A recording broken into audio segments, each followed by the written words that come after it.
Kita mungkin sering mendengar jika setiap orang ada pendampingnya dari golongan jin. Informasi ini memang benar karena bersumber dari Allah Subhanahu wa Ta'ala di dalam Al-Quran, yang menyertai manusia berkata, "Ya Tuhan kami, aku tidak menyesatkannya, tetapi dialah yang berada dalam kesesatan yang jauh." Al-Quran Surat Qaf ayat 27.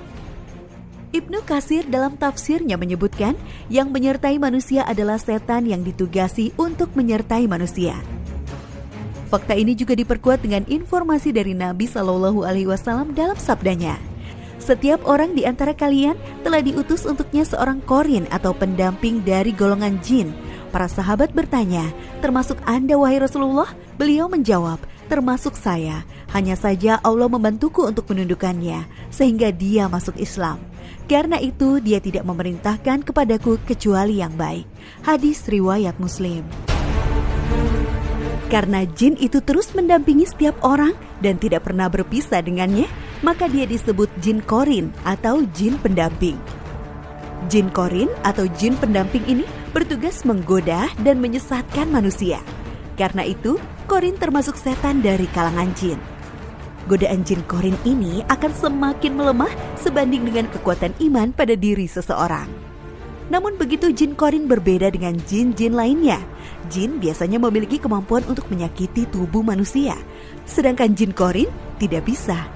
Jin biasa bisa membuat manusia kesurupan, bisa diusir, dimusnahkan atau dibunuh dengan bacaan ruqyah. Sedangkan jin korin tidak bisa. Oleh karena itu, kita tidak perlu takut, sekalipun jin korin sebenarnya terus bersama kita setiap waktu. Kita tidak bisa membayangkan betapa dahsyatnya godaan ini, karena jin menyertai seseorang secara terus-menerus, dari bangun tidur hingga tidur kembali. Bahkan selama tidur pun ada pada diri kita.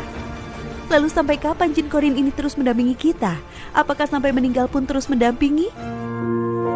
Berdasarkan zahir hadis Nabi Shallallahu Alaihi Wasallam, pendampingan jin korin itu berakhir sampai seseorang meninggal dunia. Maka jin ini akan meninggalkannya karena tugas yang dia emban telah berakhir. Ketika manusia mati, maka akan terputus semua amalnya, kecuali 3 hal: sedekah jariah, ilmu yang bermanfaat, dan anak yang saleh yang mendoakannya. Hadis riwayat Muslim. Gangguan terus-menerus dari jin korin ini bisa ditangkal dengan memperbanyak zikir dan memohon perlindungan kepada Allah. Jika kita sungguh-sungguh melakukan hal ini, insya Allah akan datang perlindungan dari Sang Maha Kuasa. Inilah yang dijanjikan Allah Subhanahu wa Ta'ala dalam Al-Quran. Apabila setan menggodamu, maka mintalah perlindungan kepada Allah. Sesungguhnya Dia Maha mendengar lagi Maha mengetahui. Al-Quran Surat Al-A'raf ayat 200.